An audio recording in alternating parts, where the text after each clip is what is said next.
मैं राहुल ओझा आपके साथ। नमस्कार, मैं आपके साथ लक्ष्मी। गुजरात के राजकोट में टीआरपी गेम जोन में भीषण आग लग गई। इस हादसे में 28 लोगों की मौत अब तक हो चुकी है, जिसमें ज्यादातर बच्चे शामिल हैं। घटना की सूचना मिलने के बाद फायर ब्रिगेड की टीम पहुंचकर आग बुझाने में जुटी है। आज वीकेंड होने के कारण कई परिवार अपने बच्चों के साथ टीआरपी गेम जोन में पहुंचे थे। इस दौरान अचानक आग लग गई और अफरा तफरी मच गई। आग इतनी भीषण थी कि 5 किलोमीटर तक दूर धुएं का गुब्बार देखा गया। आग और धुएं के बीच गेम जोन में कई लोगों के फंसे होने की आशंका है। राहत बचाव का काम जारी है। गुजरात सरकार की तरफ से मृतकों के परिवारों को 4 लाख रुपए और घायलों को 50,000 रुपए मुआवजे का ऐलान किया गया है। तो तस्वीर आपको दिखा रहे हैं जहां पर इस टीआरपी गेम जोन में भीषण आगलगी की घटना सामने आई है।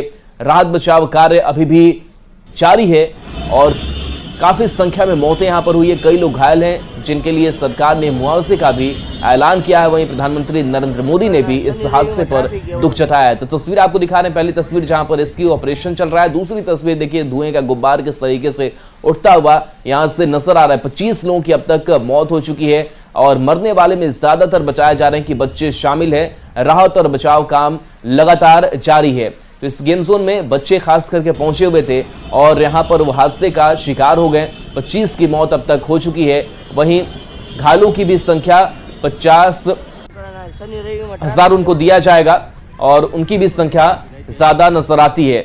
बताया जा रहा है कि वीकेंड होने के कारण कई परिवार अपने बच्चों के साथ यहां पर गए हुए थे और तस्वीर आपको दिखा रहे हैं पीएम मोदी के पोस्ट का। और प्रधानमंत्री नरेंद्र मोदी ने इस हादसे पर दुख जताया है और लिखा है कि राजकोट में आग लगने की घटना से बेहद व्यथित हूं। और भूपेंद्र बघेल ने भी, ये पटेल जो सीएम गुजरात के, उन्होंने भी पोस्ट किया है और कहा है कि राज्य सरकार मृतकों के परिवारों को 4 लाख रुपए और घायलों को 50,000 रुपए मुआवजा देगी। यह सुनिश्चित करना बहुत जरूरी है कि ऐसी घटना दोबारा ना हो। इसमें कोई भी लापरवाही बर्दाश्त नहीं की जाएगी। इस संबंध में एक एसआईटी का भी गठन किया गया है जो इस पूरे मामले की जांच कर रही है। तो भूपेंद्र पटेल जो सीएम है गुजरात के, और गुजरात सरकार की भी लगातार नजर इस हादसे पर बनी हुई है। लगातार राहत बचाव कार्य जारी है। प्रशासन की भी पैनी नजर है कि जो भी इसमें झुलसे हैं उनको इलाज सही तरीके से कराया जा सके। जिन परिवार के लोगों ने अपने को खोया है उनके लिए भी लगातार सरकार प्रयासरत है। राजकोट में आग लगने की घटना से व्यथित हूं, यह कहना है प्रधानमंत्री मोदी का। मेरी संवेदनाएं उन सभी लोगों के साथ है जिन्होंने अपने प्रियजनों को खो दिया। घायलों के लिए प्रार्थना। स्थानीय प्रशासन प्रभावित लोगों को हर संभव सहायता प्रदान करने के लिए प्रयासरत है। तो ये प्रधानमंत्री का पोस्ट है और ये 2 तस्वीर आपको दिखा रहे हैं जहां राजकोट में भीषण आगलगी की घटना सामने आई और इस हादसे में 25 लोगों की मौत अब तक हो चुकी है। वहीं बताया जा रहा है कि कहीं कोई और आंकड़ा ये ना बढ़े, इसलिए राहत बचाव कार्य लगातार जारी है कि बाकी अगर कोई लोग वहां पर बचे हुए हैं तो उनको सकुशल यहां से निकाला जा सके। तो ये धुएं का गुब्बार और बड़ा हादसा राजकोट में टीआरपी गेम जोन में आग मामले में अपडेट भी लगातार सामने आ रहे हैं। और अब अपडेट ये है कि गेमिंग जोन का जो मालिक है उसे गिरफ्तार कर लिया गया है। बताया जा रहा है कि हिरासत में 4 लोग भी लिए गए हैं कि कहां लापरवाही हुई है, कहां गड़बड़ी हुई है और कैसे ये आग लगी है।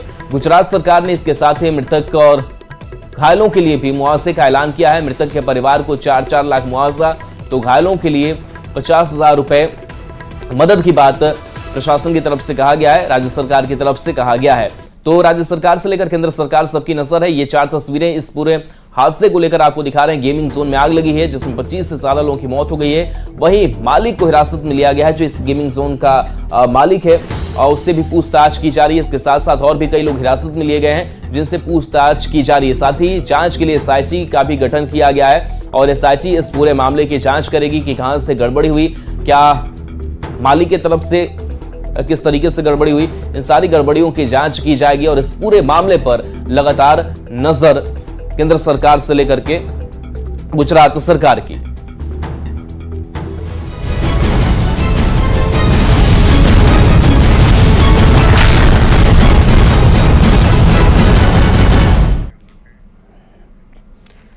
तो वहीं आपको बता दें कि इस घटना के बाद गुजरात के सीएम भूपेंद्र पटेल ने भी दुख जताया और उन्होंने भी ट्वीट किया। चलिए बढ़ते हैं खबरों में आगे। तो लोकसभा के छठे चरण में देश भर की 58 सीटों पर वोटिंग पूरी हो गई और शाम 6 बजे तक बिहार की 8 सीटों पर 55.45% वोटिंग हुई, जो कि पिछले 2019 के मुकाबले कम है। तो करीब 3% ये आंकड़े जो हैं वो कम है।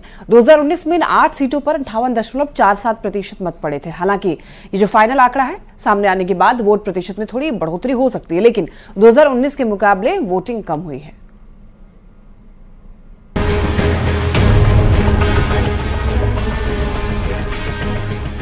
सील होती ईवीएम की इन तस्वीरों के साथ छठे चरण की लड़ाई पूरी हो गई। देश भर की 58 सीटों पर जनता जनार्दन ने अपना वोट ईवीएम में कैद कर दिया।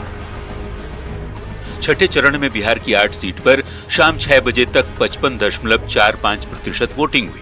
2019 में 8 सीटों पर 58.47% मत पड़े थे, जो इस चुनाव यानी 2024 के मुकाबले 3% ज्यादा है।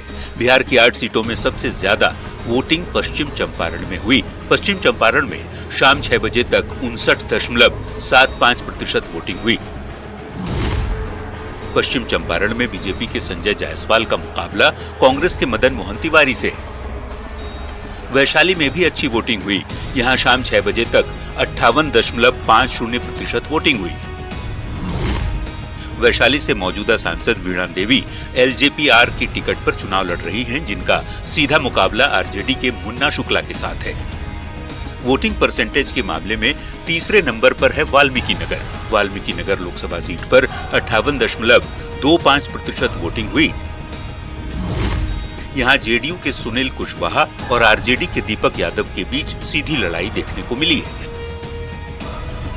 पूर्वी चंपारण में 57.30% वोटिंग हुई। पूर्वी चंपारण में बीजेपी के राधा मोहन सिंह और वीआईपी से राजेश कुमार के बीच सीधा मुकाबला है। शिवहर में सीधी लड़ाई जेडीयू की लवली आनंद और आरजेडी की रितु जायसवाल के बीच है।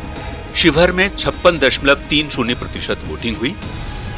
बाकी बची बिहार की 3 सीट पर 55% से भी कम वोटिंग हुई है। सबसे दिलचस्प मुकाबले वाले सिवान में 52.50% वोटिंग हुई। सिवान में जेडीयू से विजय लक्ष्मी कुशवाहा और आरजेडी के अवध बिहारी चौधरी किस्मत आजमा रहे हैं, जिनकी राह को शहाबुद्दीन की पत्नी हिना शहाब ने निर्दलीय चुनाव लड़कर मुश्किल बना दिया है। लोकसभा चुनाव के छठे चरण में महाराजगंज की भी खूब चर्चा हो रही है। महाराजगंज में बीजेपी के वर्तमान सांसद जनार्दन सिंह सिग्रीवाल और कांग्रेस के आकाश सिंह के बीच मुकाबला है। यहां शाम 6 बजे तक 51.27% वोटिंग हुई। छठे चरण की 8वीं सीट है गोपालगंज। अनुसूचित जाति के लिए सुरक्षित गोपालगंज में 50.70% वोटिंग हुई है। गोपालगंज में जेडीयू के आलोक कुमार सुमन और वीआईपी के चंचल पासवान के बीच लड़ाई है। यानी 2019 के मुकाबले 2024 के चुनाव में कम वोट पड़े हैं। छठे चरण में बिहार की 8 सीटों पर 86 उम्मीदवार थे, जिनकी किस्मत का फैसला वोटर ने इलेक्ट्रॉनिक वोटिंग मशीन में कैद कर दिया।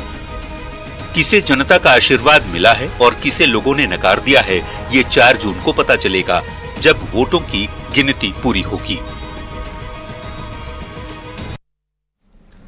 झारखंड की 4 सीट पर छठे चरण में ओवरऑल करीब 62% वोटिंग हुई, पर निर्वाचन आयोग के लाख प्रयास के बावजूद यह आंकड़ा 2019 की वोटिंग से कम ही रहा।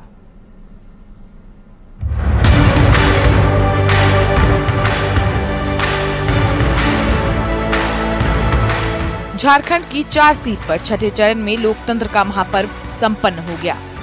ओवरऑल 62.13% वोटिंग हुई। इस बार सबसे ज्यादा जमशेदपुर में 66.79% वोटिंग हुई। 2019 में सीट पर 67.19% तक मतदान हुआ था। गिरिडीह में 65.44% वोटिंग हुई। इस सीट पर 2019 में 67.12% वोट पड़े थे। धनबाद में 58.90% वोट पड़े। इस सीट पर 2019 में 60.47% वोट पड़े थे, जबकि रांची में 58.73% वोटिंग हुई। 2019 में यहां 64.49% मतदान हुआ था। वोटिंग खत्म होने के साथ ही ईवीएम को सील करके रांची के पंडरा स्थित स्ट्रांग रूम में जमा कर दिया गया। हम इस समय रांची के कांके प्रखंड के बूथ नंबर 273, 274 और 275 पर हैं और यहाँ से ईवीएम को ले जाकर सीधे पंडरा बाजार समिति में वहाँ जमा किया जाएगा।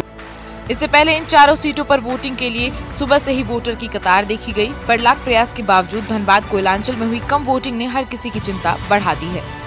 सभी अगर हम लोकसभा सीटों की बात करें तो धनबाद एक ऐसा सीट रहा है जहां दोपहर बाद भी बहुत ज्यादा लोग वोटिंग करने के लिए नहीं निकले थे और वोटिंग प्रतिशत में कमी थी। हालांकि अब ईवीएम सील पैक हो चुका है और प्रत्याशियों की किस्मत का ताला भी बंद हो चुका है।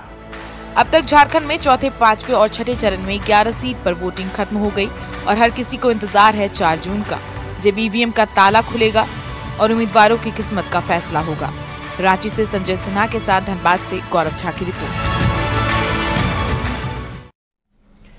लोकसभा चुनाव में 6 चरण की वोटिंग हो चुकी है। 5वें चरण की वोटिंग के बाद से ही राजनीतिक दल के नेता जीत के दावे कर रहे हैं। सवाल है कि छठे चरण के बाद किसका पलड़ा भारी है। अब की बार 400 पार, अब की बार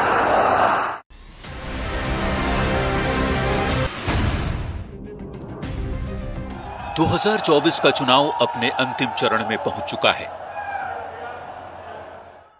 फिर एक बार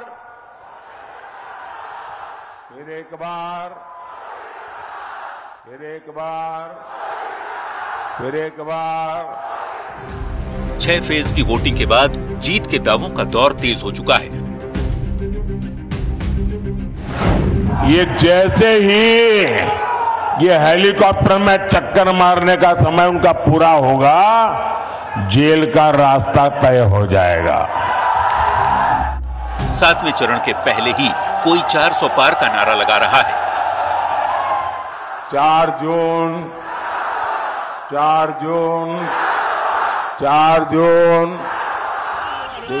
तो कोई 2024 में पूरी तरह चित्त कर देने की भविष्यवाणी कर रहा है। इस बार देश की जनता इनको 140 सीटों के लिए भी तरसा देगी। गृह मंत्री अमित शाह ने तो 5वें चरण के बाद से ही दावा कर दिया है कि मोदी जी 310 पार कर चुके हैं। 5 चरण में मोदी जी 310 सीट प्राप्त कर चुके हैं, सरकार बना चुके हैं। ऐसा नहीं है कि ये दावे सिर्फ सत्ता पक्ष की तरफ से ही किए जा रहे हैं। जीत के दावों की दौड़ में विपक्ष भी पीछे नहीं है। पहले चरण से गुस्सा देख रहे हैं, ये 7वें चरण में जनता का गुस्सा 7वें आसमान पर होगा। 7वें आसमान पर